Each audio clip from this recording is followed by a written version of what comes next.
Hey guys, and welcome back to the Ramble. I am your humble host, Myreology, as per usual. And this is the future as seen through the eyes of a visionary beard. Inspired by Nostradamus, or by Saint John of Patmos, or by a tiny critter living under my bed who's been whispering into my ear at night.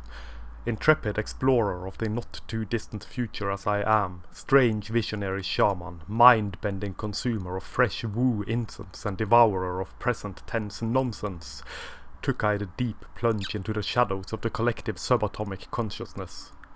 A visionary journey gifted to me by feasting on the strange and exotic mushrooms that grow in my beard, nurtured by caffeine and plucked by hand by 40 basement-dwelling neck-bearded virgins, each fedora tipper more delicate than the last.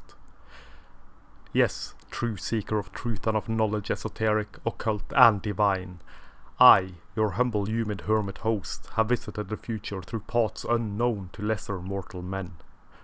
I've gotta have something going for me if this writing gig don't work out. Why not settle for visionary journeys, time travelling, astral spectatorship and such? A backup plan is for sure a necessity, and I have been told that it pays very well. Though, of course, for true spiritual seekers such as myself, payment is not a necessity. I am far above and beyond such needs and desires of the flesh. You can read all about it in my forthcoming book, Breatharianism for the Sustainable Future of Mankind, A Green New Veal, or How I Learned to Say No to Flatulent Cows and Love the Microorganisms of the Air. Alas, as much as I would love to guide you through my green new veal and teach you the breathtaking, breathless pleasures of breatharianism, that is not the course my dissolving ego plans to take on this fine spring morning of the year of the apocalypse. I promised you a journey into a future shared, one which all and one will be part of in synchronous harmony, tangled in our common web and in our unified strands of fiber-optic leg hair that stand on end and yet will be combed down by children in the guise of dog-faced pony soldiers.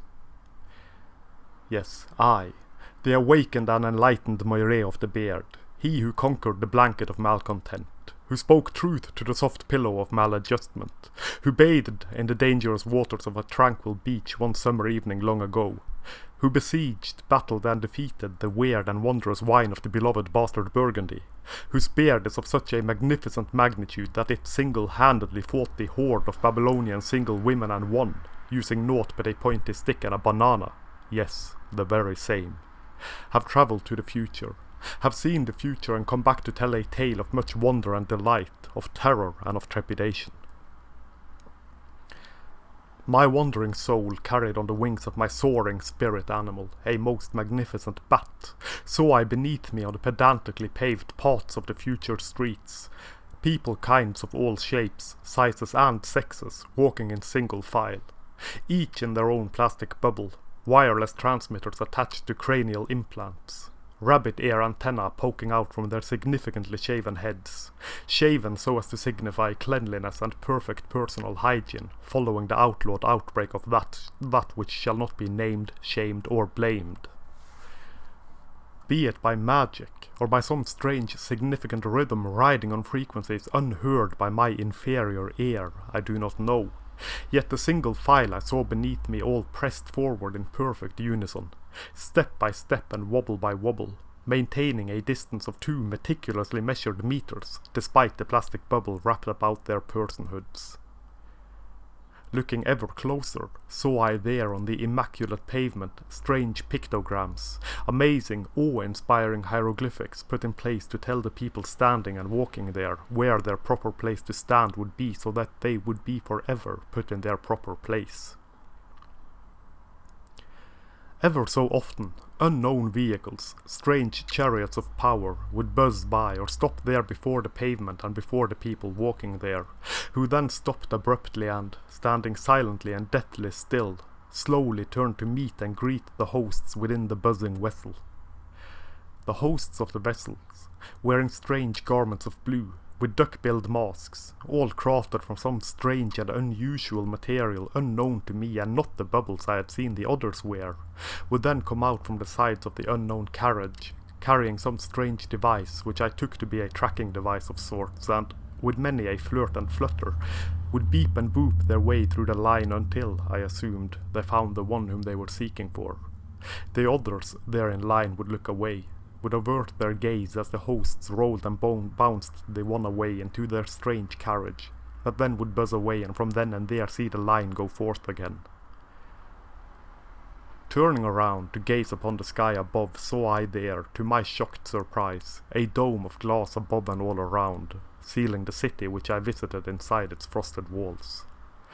Atop most buildings waved a flag of a most peculiar design, wafting mechanically, synthetically, alluringly in the lack of breeze. A crimson hue beset with splattered specks of gold, the symbol, seemingly, of glorious global unity. With the help and guidance of my spirit-guiding sacred bat, soared I down to street level to see giant screens adorning the walls of all the buildings erected there, on whose mirroring surface messages appeared, informing the people walking there to do not touch or hug or fornicate, to not congregate or dance or sing in groups, even not in pairs of 2 and 2, under pain of punishment severe, as this might topple and bring down the tower grandiose of globally ensured fantastic unity. A temporary measure, said the signs, both above and below eye level. On all the corners of the streets saw I solitary rooms in which to donate either blood or sperm or eggs for the cause of continuation and survival. A temporary measure, said the signs, both above and below eye level. Each and every one and all donation were freely donated or not. There was a phenomenal freedom to choose, either to give or to abstain. There were no mandatory donation of blood or eggs or sperm, though one would be clearly suspected of being ill or otherwise infected by that which shall not be named or blamed or shamed, if one failed to donate twice weekly and so lose some privileges such as the ability to purchase groceries or go to work or the privilege to feed oneself. All for the greater good and for the good of that which is greater than oneself, of course, for sacred unification and for hallowed unity. A temporary measure, said the signs, both above and below eye level. Then saw I later on down the line, bunkers filled with sick beds underneath the ground. Women aplenty, hooked up to breathing apparatuses, and noticed, for the first time, that within the bubbles each person carried about their neck a paper or a passport of sorts, which could easily be both read and scanned by all who were in close proximity. Upon this passport, which were given twice hourly updates, stood the status of the person, whether ill or well, whether privileged or oppressed and so and such, and points were given according to the status updates. A most intricately designed credit system to measure someone's value, worth and well-being and so attribute scores accordingly. The scores, in turn, would decide whether treatment, care, compassion and such would be given and received. A temporary measure, said the signs and whispers on the electrified wind, both above and below eye level. As I was floating further down, to examine in closer detail the sickbeds and the rooms in which they lay, heard I shouts and screams, a cacophony most obscene, and drifted then away to examine that instead. Closing in on the source of the caterwauling saw I female identified person and male identified person standing together, each in their own bubble, yet saw I that the bubbles were touching. Such a thing I had yet to see, and so I coaxed my guiding bat to take me even closer to the source of this confounding and confusing cacophony of commotion. "Brother, sister blue," shouted the female-identified person, shaven head and all. "Brother, sister blue, brother, sister blue, this bovine brother bubbled my bubbly buttocks with his bulbous bubonic bubble."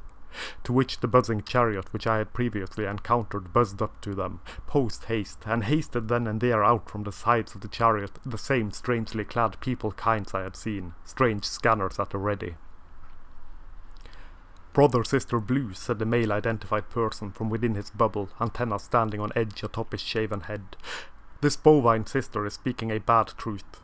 Never once has my bubble bubbled her buttocks, except for by accident, as this bovine sister so abruptly stopped before me, so that I could not help but bubble into her by bumbling bubble accident."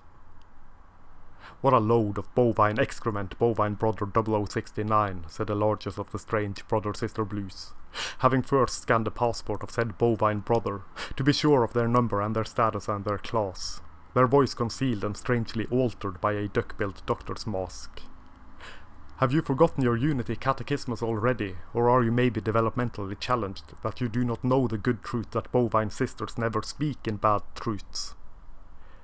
The male-identified person spoke no word, either in defiance or in agreement, but stared in strange defeat at the feet of his would-be captors, as they continued.